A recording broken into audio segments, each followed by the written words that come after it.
रूपमा भन्ने हो भने यो सरकार बनेपछि सिम्पली भन्ने हो भने संवाद छैन। 46 सालपछि यस्तो संवादहीनता कुनै पनि विषयमा प्रतिपक्ष त कन्स्टिट्युसनल प्रतिपक्ष हो भने प्रतिपक्षसँग पनि परामर्श पनि नगर्ने र सबै कुरा गोप्य राखिने र प्रतिपक्षका विरुद्ध जाने खालका कुराहरू त्यस्तो डेमोक्रेसीमा हुँदैन। 10 वर्ष देश हिंसामा फस्यो के का लागि, कसका विरुद्ध के प्राप्तिका लागि भन्ने अहिलेसम्म पनि टुङ्गो छैन, टुङ्गो लागेको छैन के का लागि थियो भन्ने। अब गणतन्त्रका लागि थियो भन्ने हो भने गणतन्त्र नआइकन त्यो टुङ्ग्यो। 63 सालमा त गणतन्त्र त आएको थिएन र गणतन्त्र दिएँ भनेर या यो मितिमा दिन्छु पनि कसैले कमिटमेन्ट पनि गरेको थिएन। कसरी टुङ्ग्यो त, के का लागि भएको थियो। अब राजनीतिक बलमा चाहिँ गऱ्यौँ भने अथवा तर्क चाहिँदैन, मैले भनेपछि त्यही हो भन्यो भने त त्यो बेग्लै कुरा हो। अदरवाइज त्यसको के उद्देश्य थियो भन्ने कुरा चाहिँ त्यो अहिले पनि त्यो स्पष्ट छैन, कसका विरुद्ध थियो भन्ने कुरा। कम्पिटिटिभ मल्टिपार्टी सिस्टम हामीले ल्यायौँ।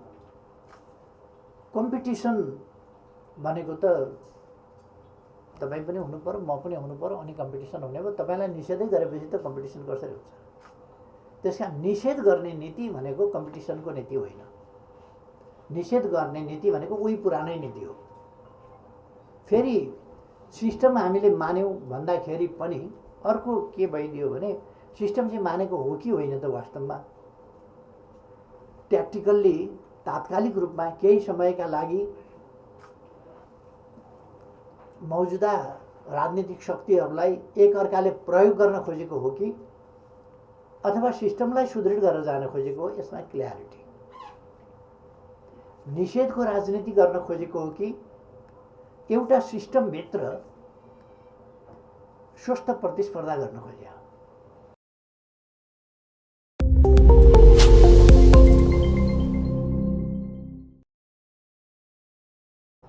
यहाँहरूबाट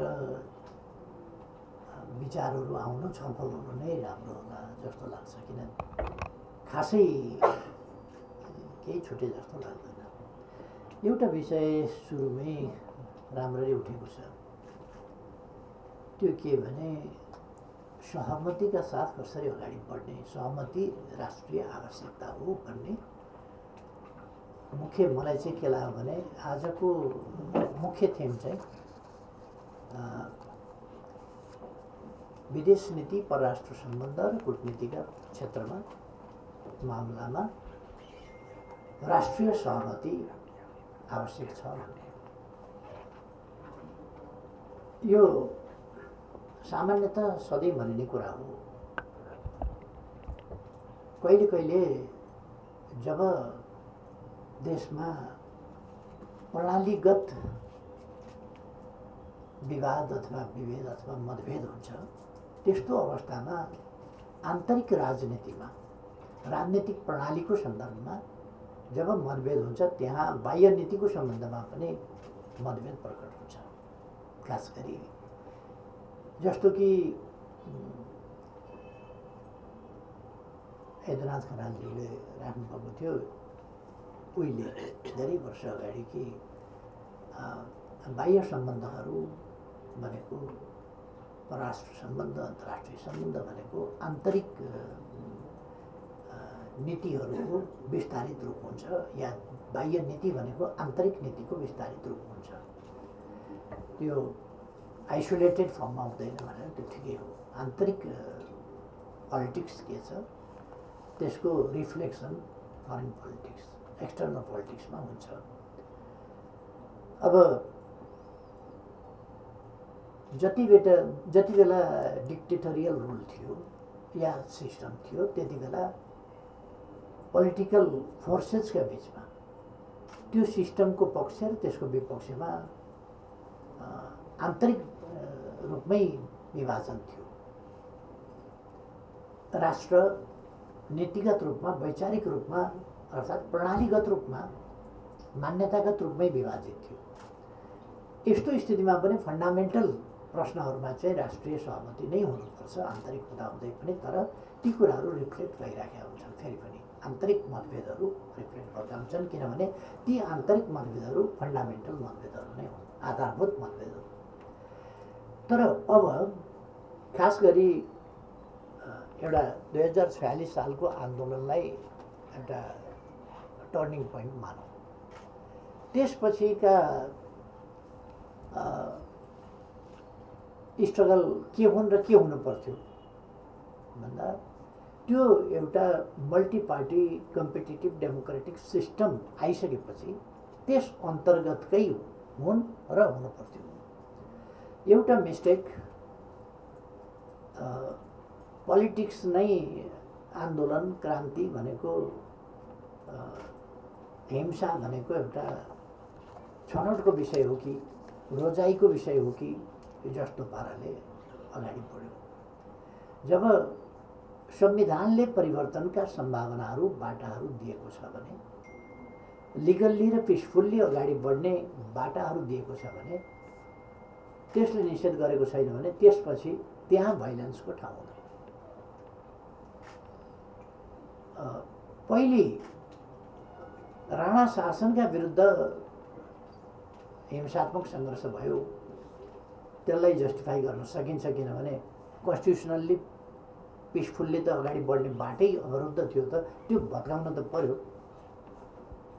तपाईँले फोर्सफुल्ली ब्यारियर खडा गरेपछि त्यो ब्यारियरलाई भत्काउनु पर्यो भन्ने कुरा हुन सक्थ्यो, अथवा निरङ्कुश राजतन्त्र र पञ्चायती व्यवस्था भएका बेला पनि त्यो हुन सक्थ्यो। तर त्यसपछि अब भाइलेन्सको कुनै न्यायोचित हिसाबले औचित्य चाहिँ रहँदैन। एउटा त्यहाँनेरि पोलिटिकल पार्टी को कसो के भन्ने कुरा भन्दा पनि पोलिटिकल पार्टीहरू कुन चरणमा हामी प्रवेश गऱ्यौँ भन्ने कुरा ठम्ब्याउन यो वा त्यो हो।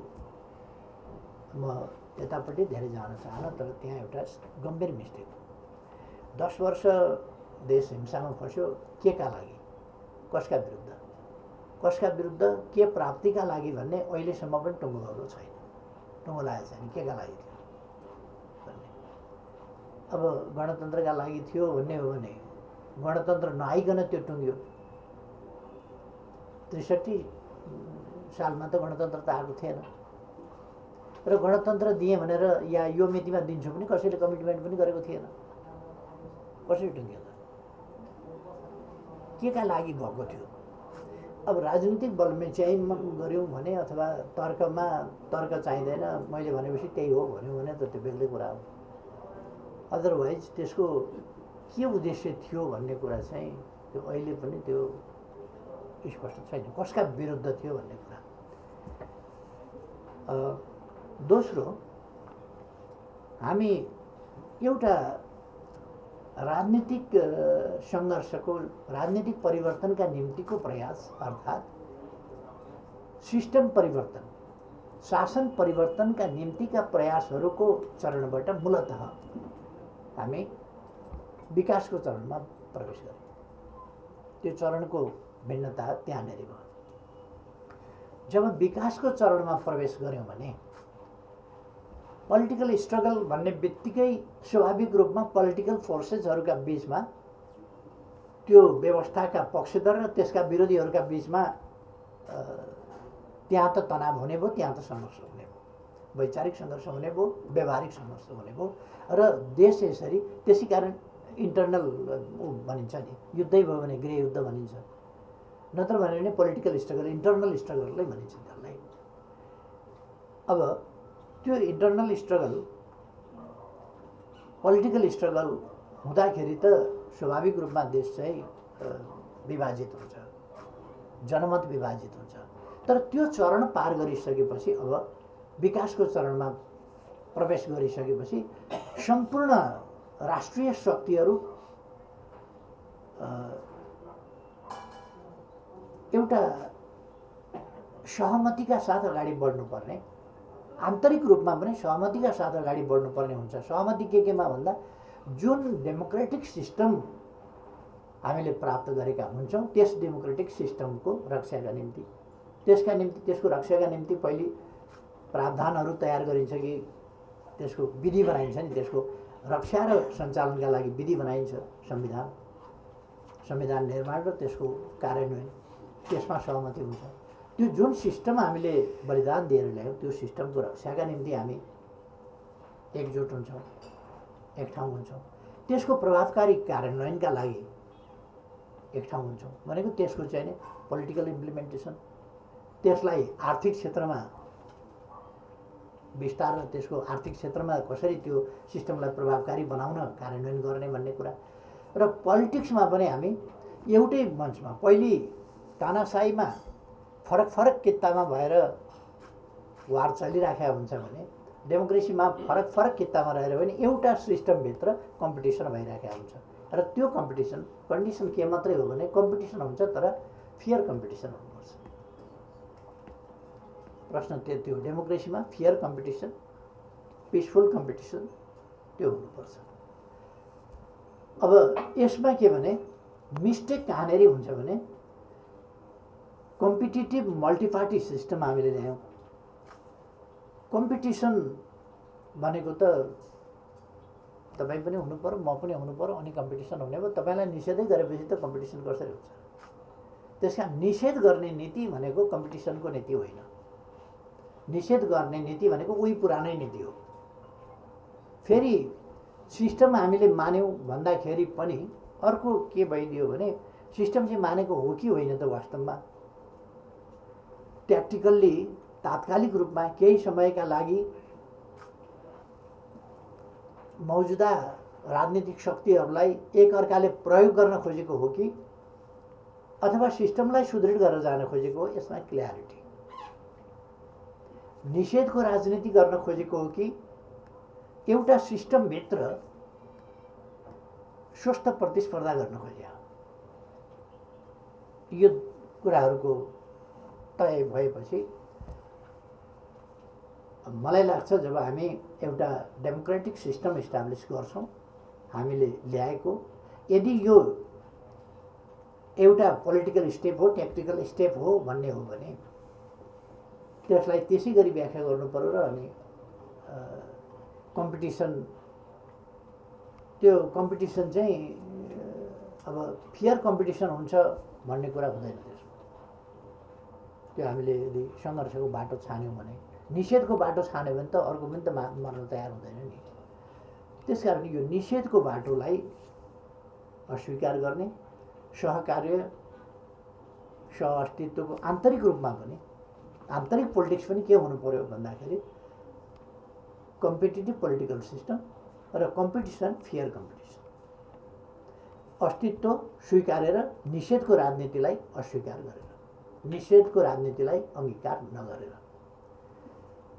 पहिलो कुरो मैले चाहिँ ध्यान आकर्षण गर्न खोजेको कुरा यो, जब हामी एउटा पोलिटिकल सिस्टम प्राप्त गरिसकेपछि त त्यसलाई सुदृढ गर्ने कुरा, त्यो सुदृढ कसरी हुन्छ भने त्यो पोलिटिकल सिस्टम, पहिले त अर्थतन्त्रै सबै बदलिया त हुँदैन, पोलिटिकल सिस्टम बदलिन्छ, त्यसले अर्थतन्त्र बदल्नु पर्यो, त्यसले समाजलाई अगाडिको दिशामा बदल्नु पर्यो, त्यसले ड्राइभ गर्नु पर्यो समाजलाई, समाजका सम्पूर्ण पक्षहरूलाई त्यसले ड्राइभ गर्नु पर्यो पोजिटिभली। पहिलो हाम्रो ध्यान यति बेला पनि जानुपर्ने म त्यसमा देख्छु, निषेधको राजनीति होइन। यो एउटा ठुलो परिवर्तन आइसकेपछि अब यो अहिलेको चाहिँ सहमतिको राजनीति हो, सहकार्यको राजनीति हो। सहकार्यको राजनीतिभित्र फन्डामेन्टल कुराहरूमा, अघि मैले भने डेमोक्रेसीका फन्डामेन्टल कुराहरूमा हामी सहमत भएर राष्ट्रियताका प्रश्नहरू, हाम्रा लोकतन्त्रका प्रश्नहरू, लोकतान्त्रिक सिस्टम, कम्पिटिटिभ मल्टिपार्टी सिस्टम अथवा त्यसका अरू आधारभूत प्रश्नहरू, त्यसमा सहमत भएर हामी जान्छौँ। त्यसरी जानुपर्छ। एउटा यो इन्टरनल पोलिटिक्समा यो स्पष्ट भएपछि स्वाभाविक रूपमा यसको प्रतिफल के हुन्छ भने एक्सटर्नल पोलिटिक्समा पनि त्यसको प्रतिबिम्ब आउँछ, त्यसको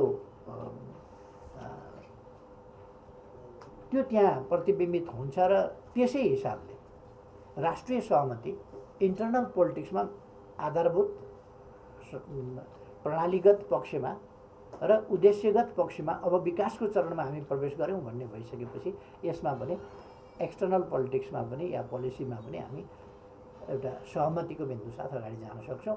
आन्तरिक रूपमै त्यो छैन भने, जस्तो अहिलेको स्थिति एउटा सहज रूपमा भन्ने हो भने यो सरकार बनेपछि सिम्पली भन्ने हो भने संवाद छैन।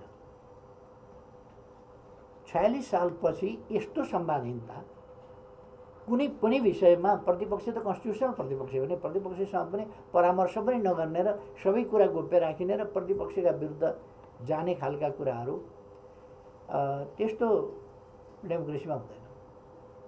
त्यो संवादहीनताको स्थिति अरू धेरै अहिले म धेरै कुराहरूमा नजाउँ।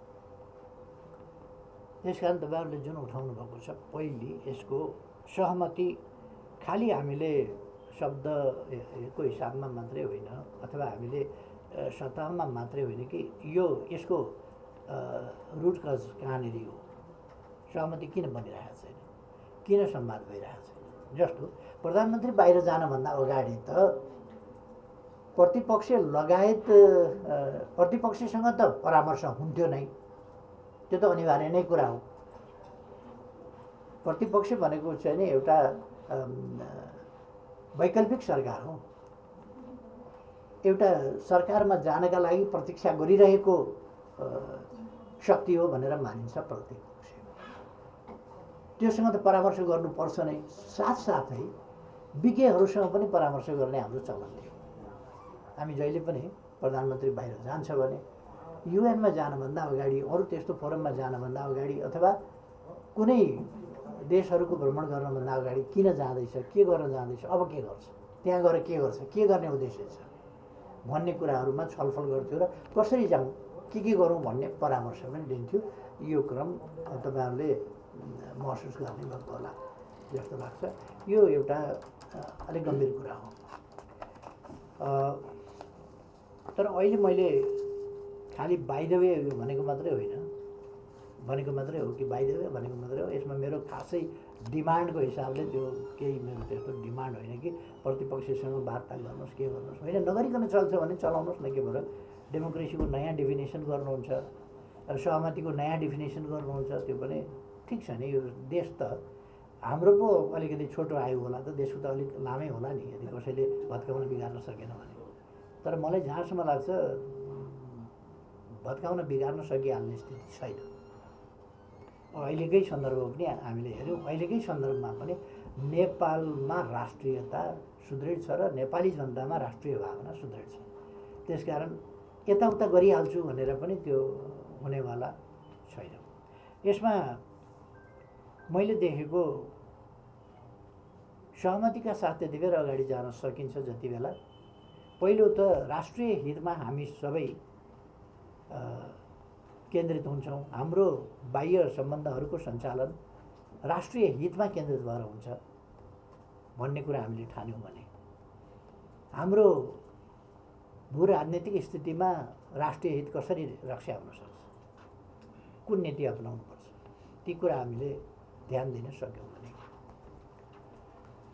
र हामीले म के भन्न चाहन्छु भने एउटा मैले अस्ति पार्लियामेन्टमा बोल्दाखेरि पनि भनेको थिएँ कि हामी हाम्रा छिमेकीहरूसँग भरपर्दो र विश्वसनीय नीति र व्यवहारका साथ प्रस्तुत हुन्छ। बाहिर भन्ने एउटा कुरा, भित्र गर्ने अर्को कुरो, त्यस्तो खालको द्वैत चरित्र त्यो हामी देखाउँदैनौँ। यदि हाम्रा छिमेकीहरूसँग हामी विश्वसनीय ढङ्गले व्यवहार गर्न सक्दैनौँ भने हामीले हाम्रो भू राजनीतिक स्थितिलाई नबुझेको देखिन्छ। र मैले धेरै ठाउँमा भन्ने गरेको छु कि हामी कार्ड खेल्न सक्दैनौँ। यो छिमेक सम्बन्धको प्रसङ्गमा अथवा अन्तर्राष्ट्रिय सम्बन्धको प्रसङ्गमा कुनै कार्ड खेल्न हामी सक्दैनौँ, हामीले खेल्नु पनि हुँदैन। र छिमेकीहरूसँग एउटा कुरा गर्ने अनि बाहिर अर्को व्यवहार गर्ने र अर्को खालको काम गर्ने, त्यस्तो पनि गर्नु हुँदैन।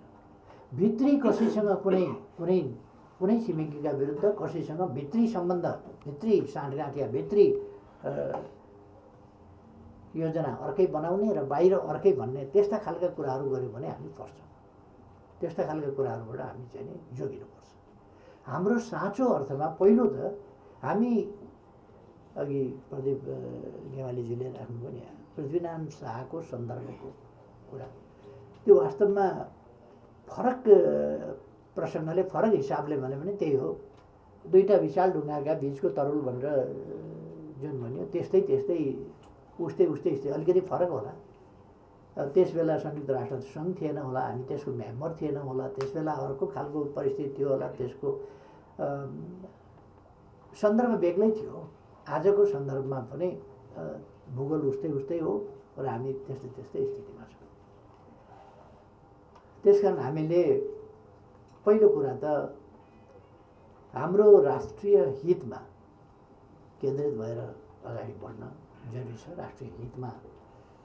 राष्ट्रिय हितलाई हेर्दा हामीले भन्ने गरेका छौँ, राष्ट्रिय हित हेर्दा हामीले मात्रै होइन, सबैले जोसुकैले पनि न्यायोचित र अन्तर्राष्ट्रिय उत्तरदायित्व, स्वाभाविक रूपमा प्राकृतिक हिसाबले आइपर्ने अन्तर्राष्ट्रिय उत्तरदायित्व र हामी संयुक्त राष्ट्र सङ्घले दिएको उत्तरदायित्व होला, नामले दिएको उत्तरदायित्व होला, सार्कले दिएको होला, बिमस्टेकले दिएको होला, अथवा BBIL ले दिएको होला, अथवा अरू अन्तर्राष्ट्रिय संयुक्त राष्ट्र सङ्घ अन्तर्गतका विभिन्न अनुबन्धहरू सम्झौताहरूमा हामी पक्ष राष्ट्रभागका हुनौँ, त्यसले हामीलाई दिएको होला। तिनीहरूको अब्लिगेसनभित्र हामी बस्नु पर्ला। त्यसर्थ हामीले राष्ट्रिय हित मात्रै भन्न सक्दैनौँ र कसैले पनि राष्ट्रिय हित मात्रै भन्दैन। राष्ट्रिय हित मात्रै भन्यो भने घनघोर अन्यायपूर्ण नीति पनि तय हुन सक्छ। त्यसकारण राष्ट्रिय हितको मात्रै कुरा होइन, न्यायोचित राष्ट्रिय हित हामीले वा अरू कसैले, साना वा ठुला देशले, जसले पनि न्यायोचित राष्ट्रिय हित हेर्न पर्ने हुन्छ। अब हामी जस्तो देशले हेर्दा हाम्रो राष्ट्रिय हित, न्यायोचित राष्ट्रिय हितको रक्षा र सम्वर्धन गर्नुपर्छ। राष्ट्रिय हित भनेको एउटा हाम्रो सार्वभौम सत्ताको सुरक्षा संरक्षण, त्यो राष्ट्रिय सार्वभौम सत्ताको सुरक्षा र संरक्षण त्यो कसरी हुन्छ, त्यसको खास अर्थ सहित हामीले त्यसलाई अंगीकार गर्नु पर्यो। हामी सोभरेन छौँ, हामी स्वाधीन छौँ, हामी आफ्ना आन्तरिक वा बाह्य नीति निर्णयहरू गर्न स्वतन्त्र छौँ, कसैबाट शासित होइन, स्वाधीन छौँ र हाम्रा जेन्युन राष्ट्रिय हितहरूको हामी रक्षा गर्छौँ। अब यहाँ रक्षाको प्रश्न आउँदा चाहिँ हामीले यी सबै कुराहरूमा अलिक सावधानी साथ नै रक्षा गर्नुपर्ने हुन्छ। रक्षा भनेको यसै होइन कि अनेक पक्षहरू त्यसभित्र चाहिँ अन्तर्निहित हुन्छन्, सन्तुलनका पक्षहरू होलान्, अनेक कुराहरू त्यसभित्र हुन्छन्। त्यसमा अहिले म धेरै डिटेल भन्न चाहन्छु। हामीले सोभरेन इक्वालिटीको कुरा गरेका छौँ। यो सोभरेन इक्वालिटी पहिले पनि हामीले भन्दाखेरि भनिसकेका छौँ कि देशको आकार सानो ठुलो हुनसक्छ, भूगोल सानो ठुलो हुनसक्छ, जनसङ्ख्यामा देश सानो ठुलो हुनसक्छ, विकासको स्तरमा अघि वा पछि हुनसक्छ, तर सार्वभौम सत्ताको हिसाबले चाहिँ सानो ठुलो हुँदैन भनेर मैले रिपिटेडली जोड पनि दिएको हुँ र यो एकदमै यथार्थ हो। राष्ट्रहरूको सन्दर्भमा, राष्ट्रहरूले व्यवहार गर्ने सन्दर्भमा न्यायोचित कुरा यही हो। अब यसो गरिरहँदाखेरि हामीले हाम्रो छिमेक सम्बन्धलाई असाध्यै नै महत्त्व दिनुपर्छ र छिमेक सम्बन्ध सुमधुर, सुदृढ त्यस्तो राख्नुपर्छ। पारस्परिक सम्मान, पारस्परिक लाभका आधारमा हामीले छिमेक सम्बन्ध गर्नुपर्छ। अब छिमेक सम्बन्ध गर्दा समस्या छँदैछन् भने चित्त दुखिराखेको छ, मन दुखिराखेको छ भने, हेपिएको महसुस भइराखेको छ भने वास्तवमा सम्बन्ध सुमधुर हुँदैन, आत्मीय हुँदैन, खुलस्त मित्रतापूर्ण हुँदैन।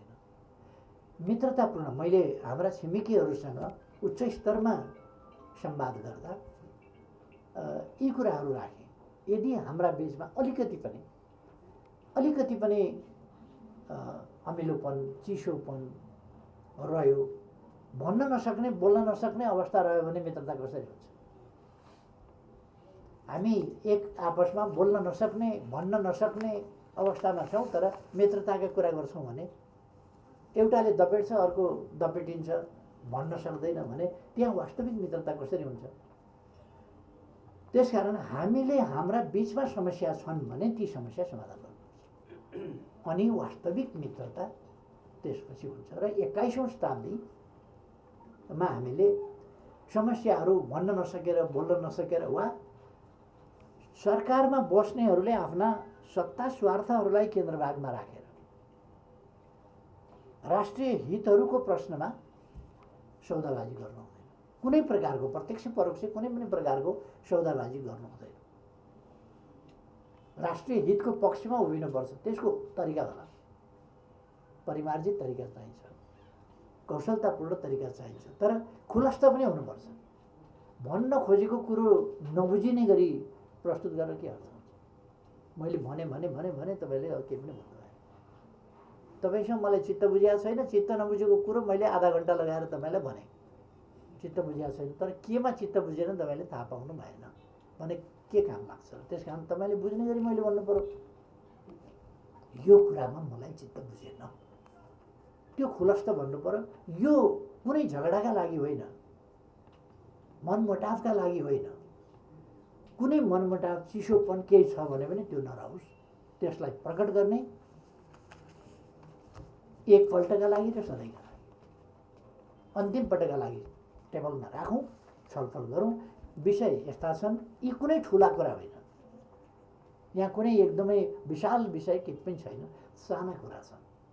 यस्ता साना कुराहरूलाई हामीले भन्न नसक्ने, कुरा नउठाउने, टेबलमा कुरा नगर्ने अनि छलफलमा नल्याउने, स्टेटमेन्टमा उल्लेख नगर्ने दुनियाँलाई थाहा छ, दुनियाँलाई थाहा छ विषय, तर हामी बोल्दैनौँ भने दुनियाँले के देख्छ भन्दा थाहा छ बोल्दैन भनेपछि त्यो हाम्रो कमजोरी हुन्छ। त्यसकारण हामीले सानातिना सीमाका समस्या होलान्, कुनै ठुलो ठुलो भूभागका कुराहरू त्यस्तो पनि छैन, सानातिना छन्। र इतिहासले फेरि उहिलेका हामी यहाँ पुगेका थियौँ भनेर पनि दाबी गरेका छैन। हामी इतिहासमा यहाँ पुगेका थियौँ वहाँ पुगेका थियौँ भन्ने दाबी पनि होइन। हामीले मानेका सन्धि सम्झौताहरूले तय गरेका सीमालाई हामीले मानेर र यदि हामीले लिम्पियादुरा लिपुले कालापानीको कुरा गर्ने हो भने सुगौली सन्धिपछि 146 वर्ष हामीले भोग चलन गरेको भूभाग हो। 146 वर्ष हामीले भोग चलन गऱ्यौँ। त्यसपछि एउटा समय सन्दर्भमा हाम्रो कालापानीमा भारतीय फौज आएर बस्यो र 60 वर्षदेखि भारतीय फौज छ। कालापानीमा भारतीय फौज भएको हुनाले त्यसभन्दा उता लिपुलेक र लिम्पियाधुराको साइडमा हामी प्रवेशै गर्न पाएनौँ। यो बिल्कुल यथार्थ हो। अहिले मैले भनिनँ भने पनि अहिले नेपालीले भन्न सक्दैनन् भने पनि अलिक पछि नेपालीले भन्नेछन्, भन्छन् भन्नै पर्छ। र यस्तो समस्या 146 वर्ष सुगौली सन्धिमा हामीले दुई पक्ष जो सबैले मानेको कुरा छ नि सुगौली सन्धि त, यसबाट हामीले प्राप्त गरेको भनेपछि यसलाई हामीले अर्ग्यालाइ गऱ्यौँ कि भन्ने ठान्नुपर्ने कुनै आवश्यकता छैन। अनि कहिले पनि नउठाउने, कसैले पनि नबोल्ने। अनि हाम्रो भौगोलिक अखण्डता, हाम्रो सीमा सम्बन्धी प्रश्न, हाम्रो सीमा यो हो, छलफल गरौँ, कुरा गरौँ र यसलाई टुङ्ग्यौँ। यो हाम्रो भूभाग चाहिँ हामीलाई फिर्ता चाहियो भन्ने कुरा कुनै अर्ग्यालाइ होइन, यो सम्बन्ध बिगार्ने कुरा पनि होइन। यस्ता कुराहरू छन् केही अब व्यापार स्यापार आदि इत्यादिका यस्तो उस्तो सानातिना कुराहरू भइरहेछन्, ती वार्ता भइरहेछन्, एग्रिमेन्टहरू नवीकृत भइरहेछन्, यो त भइरहेछ। त्यो जस्तै मिलेका छिमेकीका बिचमा पनि या मिलेकै परिवारका बिचमा पनि त छलफल यस्ता कुरा त भइरहेछन् नि। कहिले कहिले त अलिअलि ठाकठुक पनि हुन्छ। यो धेरै ठुलो कुरो होइन, त्यसलाई सम्बन्ध बिग्रिएको पनि भन्न मिल्दैन।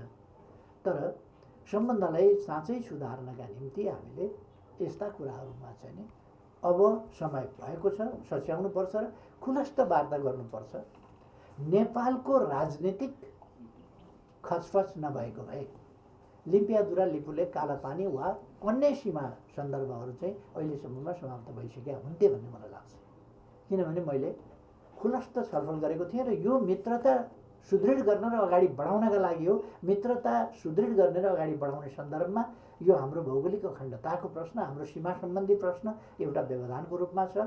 त्यसकारण यसलाई लुकाउने कुरा होइन, देखाएर भन्ने कुरा छ र तपाईँहरूसँग छलफल गरेर टुङ्ग्याउने कुरा छ भन्ने जस्ता कुराहरू कुनै अनुचित कुरा होइनन्।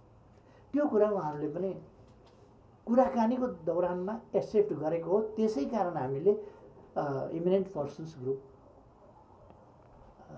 निर्माण गरेका हौँ। त्यसमा हाम्रो तर्फबाट डाक्टर देशबहादुर थापाले नेतृत्व पनि गर्नुभएको हो। त्यसले 2 वर्षसम्म दुईटा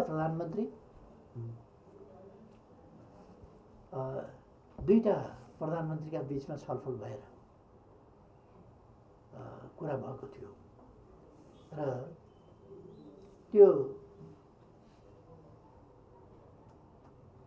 त्यस कुराबाट एउटा हामी औपचारिक ढङ्गको वार्ताको टेबलबाट दुईटा प्रधानमन्त्रीले कुरा गरिसकेपछि औपचारिक वार्ताको टेबलमा ल्याएर निष्कर्ष निकालेर गरेका थियौँ र 2 वर्ष त्यसले अध्ययन गरेर संयुक्त रूपमा सहमतिका साथ एउटा प्रतिवेदन पनि आएको थियो। अब त्यस प्रतिवेदन मार्फत अगाडि बढ्नु आवश्यक हुन्थ्यो दुई देशका बिचमा। त्यो पोलिटिकल दाउपेचले गर्दाखेरि त्यो प्रक्रिया चाहिँ नि यो नेपालको आन्तरिक पोलिटिक्स पनि यसमा दोषी छ। त्यसकारण यहाँ सहमतिको जुन कुरा ल्याउनु भएको छ, सहमति एकदमै जरुरी छ यी प्रश्नका लागि पनि। तर अघि प्रदीपजीले भने जस्तै यस्ता गहन विषयहरू इपिजीको प्रश्न उठेन, जुन बर्निङ इस्युज हो तिनीहरूको प्रश्न उठेन। र अर्को के भने अलिक डिसअर्डर के भयो भने प्रक्रिया अन्तर्गत जुन कुराहरू जानु पर्थ्यो त्यो कुरा पनि भएन। कुन चाहिँ नि आयोजना, कुन चाहिँ खोलाको कुन चाहिँ आयोजना दिए भन्ने कुरा सुनिन्छ। फलानु नीति कार्यक्रममा, गभर्मेन्टको नीति कार्यक्रममा आउँछ कि फलानु यस्तो चाहिँ रणनीतिक साझेदारीमा जे सहमति भएको छ त्यसअनुसार अगाडि बढिनेछ भन्ने यहाँहरूलाई केही थाहा छ के साझेदारी हो? म पूर्व प्रधानमन्त्री, अपोजिसन लिडर, मैले थाहा पाएको छैन के हो त्यो। यस्तो कुराहरूले चाहिँ नि हाम्रो राष्ट्रिय सहमतिका साथ आन्तरिक पोलिटिक्स लानेर त्यसलाई बाह्य सम्बन्धहरूमा विस्तार गर्ने कुरामा बाधा पुग्छ, बाधा पुगिरहेको छ। यसलाई सच्याउनु पर्छ भन्ने मलाई लाग्छ। थुप्रै कुराहरू प्रदीपजीले राखिसक्नु भएको छ र वास्तवमा हाम्रो जस्तो देश, हाम्रो जस्तो जियो पोलिटिक्स, यसमा त सहमतिको बाहेक अर्को बाटो हुनै सक्दैन। राष्ट्रिय सहमतिको बाहेक अर्को बाटो हुनै सक्दैन। सहमतिका साथ एकताबद्ध भएर अगाडि बढिएन भने त हामीले धेरै चिज गुमाउनु पर्ने हुनसक्छ। एकैचोटि देशै गुम्छ भन्ने होइन, एउटा चिज गुम्छ, अर्को चिज गुम्छ, एउटामा लुज गर्छौँ, अर्कोमा लुज गर्छौँ, एउटा फुत्काउँछौँ, अर्को फुत्काउँछौँ, गर्दा गर्दै हाम्रो हातबाट धेरै चिज फुत्किँदै गएको हुन्छ। त्यस कारण हामीलाई सहमति त्यसमा चाहिन्छ। अब अर्को एउटा कुरा उठाउनु भएको थियो कि यो क्यारियर डिप्लोमेट्स र पोलिटिकल भन्ने, यसमा चाहिँ अब मेरो विचारमा अर्को समयमा हामी अलिक छलफल गरौँला। यो परराष्ट्र मन्त्रालयको अथवा त्यहाँको ब्युरोक्रेसीको आफ्नो खालको दृष्टिकोण हुन्छ। हामी पो डिप्लोमेसी जान्दछौँ, यो बाहिरका मान्छेले कहाँ जाने छ डिप्लोमेसी भन्ने खालको। र यथार्थ त्यस्तै चाहिँ अलिकति हुँदैन, यथार्थ त्यस्तै मात्रै हुँदैन। र डिप्लोमेसी अरूले पनि बुझ्या हुन्छ, अरूले पनि पढ्या हुन्छ, अरूले पनि गरे हुन्छ, त्यो कुरा चाहिँ बुझ्न जरुरी छ। र डिस्क्रिमिनेसन जुन अलिकति हुने गरेको छ भन्ने फिलिङ छ प्र्याक्टिसमा, बिहेभियरमा, ती कुराहरू चाहिँ हुनु हुँदैन। र त्यो परराष्ट्र मन्त्रालयले, गभर्मेन्टले सच्याउनुपर्छ र त्यसलाई एक ढङ्गले चाहिँ व्यवहार गर्ने एउटा विदाउट डिस्क्रिमिनेसन त्यो खालको तरिकाले जानुपर्छ। कहाँ कहाँ के कस्तो, र मैले भन्न खोजेको कुरा के हो, पछि डिस्क्रिमिनेसन अरू गरौँला। अहिले चाहिँ मलाई अब अरू कुरा भन्दा पनि म साथीहरूको ओपिनियन सुन्छु, र यदि केही मैले स्पष्ट पार्न पऱ्यो भने पछि छोटो समय दिउँ। धन्यवाद। केही निष्कर्षमा हामीले कुनै प्रस्ताव पास गर्ने होइन, तर केही अव्यक्त ढङ्गले अथवा अपारित प्रस्तावहरू पारित भएका छन् भित्रभित्रै। त्यो के भने एउटा चाहिँ राष्ट्रिय राजनीति सबैको स्पिरिट एउटै छ, निषेधको राजनीति होइन, सहकार्यको राजनीति हुनुपर्दछ र अबको development oriented, national interest oriented सहमतिको राजनीति हुनुपर्दछ। त्यसको आधार हामीले हाम्रा छिमेकमा एकतिर एउटा राजनीतिक आर्थिक प्रणाली भएको देश छ, अर्कोतिर अर्को फरक राजनीतिक आर्थिक प्रणाली भएको देश छ, अथवा हामीभन्दा बाहिर पनि विभिन्न प्रकारका आर्थिक राजनीतिक प्रणाली भएका देशहरू होलान्। उहाँहरूको डिबेट, आइडियोलोजिकल डिबेट या पोलिटिकल डिबेट हामी त्यो साप्ती लिँदैनौँ, जरुरी छैन। हामी हाम्रो देशको विकासमा हाम्रो प्रणाली हामीले एक्सेप्टेड गरे, हाम्रो कन्स्टिट्युसन हामीले एक्सेप्ट गरेको, हामीलाई त एक्सेप्टेड सिस्टम छ, एक्सेप्टेड कन्स्टिट्युसन छ।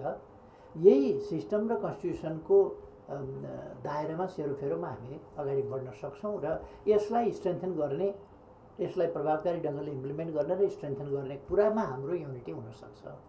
त्यसमा जानुपर्छ र त्यसका निम्ति फेरि पनि निषेधको राजनीति होइन कि हामीले सहमति र सहकार्यको राजनीति गर्नुपर्छ, एउटा कुरो।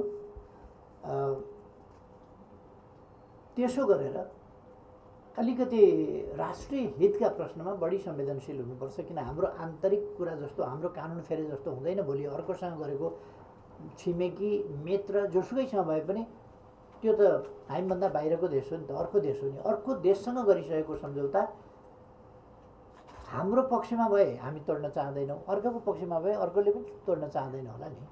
त्यसो भएर हामी नै सहमत भइसकेपछि भोलि एकपल्ट सहमत भएका कुरामा सच्याउन गाह्रो हुन्छ। फेरि हामीले के बुझ्नुपर्छ भने हामीले गर्ने त्यस्ता सम्झौताहरू सिम्पली भन्ने हो भने हामीभन्दा कमजोरसँग गरिराखेका हुँदैनौँ, हामीभन्दा बलियासँग गरिराखेका हुन्छौँ।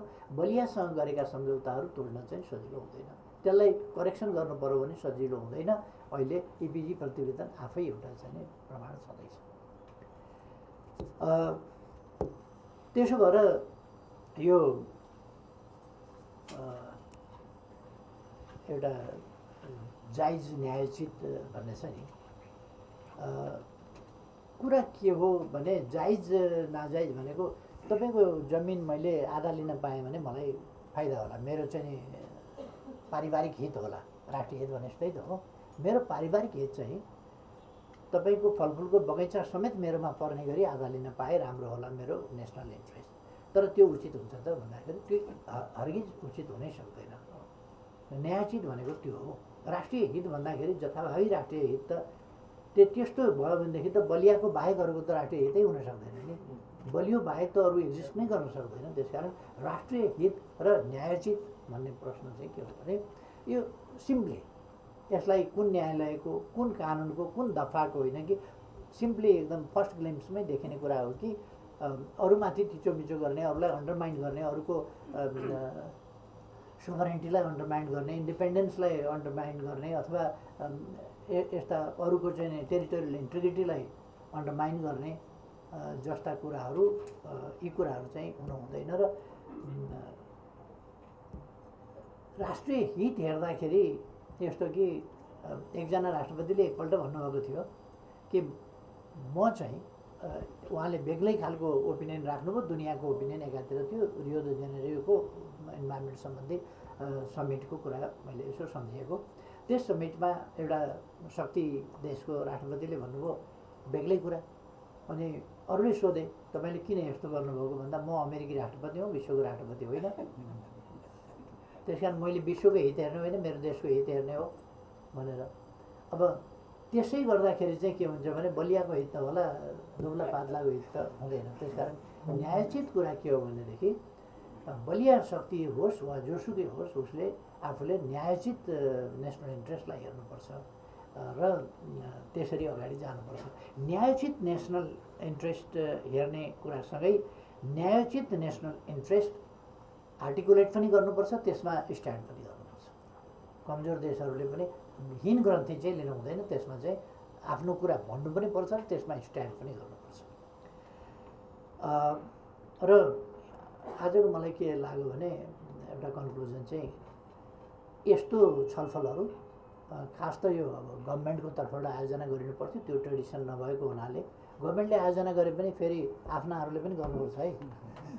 त्यो गभर्मेन्टको मात्रै भर परेर हुँदैन, किनभने यस्तो अर्गनाइजेसनहरू, यो प्रेसर ग्रुपहरू, यस्तो इन्ट्रेस्ट ग्रुपहरू अथवा स्टेक होल्डर्स हुन्छन् नि। हामी राष्ट्रको सवालमा त हरेक नागरिक स्टेक होल्डर हो नि। त्यस कारण हामी हरेकले पनि, हाम्रा हरेक इन्स्टिट्युसनले पनि यस्ता कुराहरूमा एक्टिभ हुनुपर्छ र एक्टिभ हुन अरूलाई पनि मद्दत गर्नुपर्छ। गभर्मेन्टलाई पनि हामीले घचघच्याउनुपर्छ। गभर्मेन्टलाई मात्रै होइन, गभर्मेन्टमा होस् कि नहोस्, पोलिटिकल पार्टीलाई पनि घचघच्याउनुपर्छ। पोलिटिकल पार्टीहरूले आफ्नै इन्ट्रेस्ट मात्रै हेर्ने होइन, आफ्नै लजिक मात्रै होइन, नेसनल इन्ट्रेस्ट र नेसनल लजिक के हो त्यसमा चाहिँ नै जाने अभ्यास गर्नुपर्छ पोलिटिकल पार्टीहरूले पनि, त्यो अपोजिसनमा होस् कि जोसुकै होस्। र जहाँसम्म यो वैदेशिक मामला अथवा राष्ट्र सम्बन्ध कूटनीतिको प्रश्न छ, यसमा नेसनल कन्सेन्सस यो अरू देशहरूमा पनि त्यो जेसुकै होस्, उचित अनुचित हुँदाखेरि समेत पनि त्यो फरक ओपिनियन राखिराखेका हुँदैनन्। सिम्पली फरक ओपिनियन राखिराखेका हुँदैन, हदै भएपछि मात्रै बोल्छन्, नत्र भने बोल्दैन। अब हाम्रोमा त एकदम जायज कुराहरूका निम्ति त हामी त अडिनुपर्छ नि, एकजुट भएर एउटा भोइस हुनुपर्छ। गभर्मेन्टले जस्तो अपोजिसन लिडरको हिसाबले म के भन्छु भने गभर्मेन्टले राम्रा ट्रान्सपरेन्ट खालका नेसनल इन्ट्रेस्ट पक्षमा अडान लियोस्। अपोजिसनको तर्फबाट दायाँ बायाँ औँठाको सही छाप जति बेर पनि लगाउन तयार, तर नेसनल इन्ट्रेस्टको पक्षमा गभर्मेन्ट चाहिँ उभिदिनु पऱ्यो। के चाहिँ नेसनल इन्ट्रेस्ट हो, के गर्दैछ गभर्मेन्ट, ट्रान्सपरेन्ट हुनु पऱ्यो। दासजीले भन्नुभयो के भने हो, मैले राम्रो बुझिनँ, कसलाई भने हो त्यो पनि बुझिनँ। एउटा चाहिँ के भने अपोजिसन पार्टीको लिडरले अप्रमाणित कुरामा कुनैमा पार्लियामेन्टमा उभिएर बोल्ने गर्दैन, बोलेको छैन। त्यो चाहिँ म स्पष्ट पारौँ। तपाईँले अपोजिसन लिडरले अप्रमाणित कुरामा पार्लियामेन्टको रोस्टममा उभिएर बोल्नुहुन्छ कि हुँदैन भन्ने क्वेसन होइन, त्यो होइन। के भन्नु खोजेको मैले भन्नु खोजेको चाहिँ के भने राष्ट्रिय हितको कुरा होइन, अब देश र जनताको हितको सम्बन्धित हो, त्यसैले वाञ्छनीय हो। र यो पछिल्लोपल्ट हामीले लिम्पियातुरा लिपुलेक र कालापानीको सम्बन्धमा त्यसलाई सामेल गरेर अनुसूचीमा परिवर्तन गर्ने कुरा र संविधानको दोस्रो संशोधन जुट गऱ्यौँ। त्यसमा राष्ट्रिय एउटा सहमति बन्यो, सिङ्गै संसदको सर्वसम्मति बन्यो। यस्तो अत्यन्तै राम्रो लक्षण हो संविधान संशोधनको प्रसङ्गमा। भएन भने पनि त्यसलाई बनाउनुपर्छ। तर अहिलेसम्म मलाई के लाग्छ भने वर्किङ सिचुएसन, वर्किङ कन्डिसन चाहिँ छ संविधानमा, किनभने संविधानले सार्वभौम सत्ता, स्वाधीनता, भौगोलिक अखण्डता आदि इत्यादि राष्ट्रिय हित, साधन स्रोतको सम्बन्धमा व्यवस्था गरेका छ। संविधानमा हामीले के गर्यौँ भन्दाखेरि पोलिटिकल पार्टीहरूले एउटा चाहिँ अलिकति संविधानको धारा 126 भन्ने हामीले पहिले राखेका थियौँ, प्राकृतिक स्रोतहरूको सम्बन्धमा कसैसँग सम्झौता गर्दाखेरि 2/3 चाहिन्छ है भनेर, त्यो मूलतः राष्ट्रिय सहमति बनोस् भन्नका लागि हो। तर त्यसलाई हामीले आफ्नो सजिलोको लागि हटाउने प्रबन्ध गऱ्यौँ अलिक अगाडि नैदेखि। संविधानको धारा 126 चाहिँ हामीले संविधानबाट हटायौँ। अब अहिले कस्तो भने पार्लियामेन्टमा ल्याउने भन्दा नल्याउनेतिर, छलफलमा लाने भन्दा नलानेतिर, पारदर्शी बनाउने भन्दा साटसुट गर्नेतिर खालको प्रवृत्ति हामीहरूमा डेभलप भइरहेको छ, जो बिल्कुलै चाहिँ उचित होइन। हाम्रो प्रवृत्ति के हुनुपर्छ भने यो वैदेशिक सम्बन्ध सञ्चालनको सन्दर्भमा वा सन्धि सम्झौता केही गर्नुपर्दा वा यस्ता कुनै कुराहरूमा एग्रिमेन्ट गर्नुपर्दा, कुनै कमिटमेन्ट गर्नुपर्दा त्यस्तो कुराहरूमा चाहिँ सकेसम्म व्यापकता र पारदर्शिता नै हुनुपर्छ। त्यसलाई साटसुट गर्ने प्रवृत्ति होइन। अलिकति जटिलता होला, अलिकति ढिलो होला, तर पनि नेसनल इन्ट्रेस्टमा चाहिँ नि राष्ट्रिय सहमति जुटोस् भन्ने कुरामा बढी ध्यान दिनुपर्छ। म त के भन्छु भनेदेखि सत्तापक्ष र प्रतिपक्ष दुईटा मिलेर खुरुखुरु गर्न हुन्छ भन्ने पनि होइन। त्यसलाई नेसनल डिबेटमा लानुपर्ने हुन्छ कतिपय विषयहरू, र त्यो नेसनल डिबेटले आखिर इनपुट नै दिन्छ, त्यसमा एउटा त्यसमा खँदिलो बनाउने काम नै गर्छ। त्यसकारण अब छलफल राम्रो भएको छ, यी विषयहरू आएका छन्, कुराहरू राम्रो भएको छ। यस्तो यो सिरिज चाहिँ नि कन्टिन्यू गरोस् भन्ने म आग्रह गर्न चाहन्छु यहाँहरूलाई, र आजको यस सिरिजको लागि फेरि पनि धन्यवाद भन्न चाहन्छु र आफ्नो छोटो कमेन्ट यहीँ टुङ्ग्याउँछु। सबै साथीहरूलाई धेरै धन्यवाद, सक्रिय सहभागितालाई।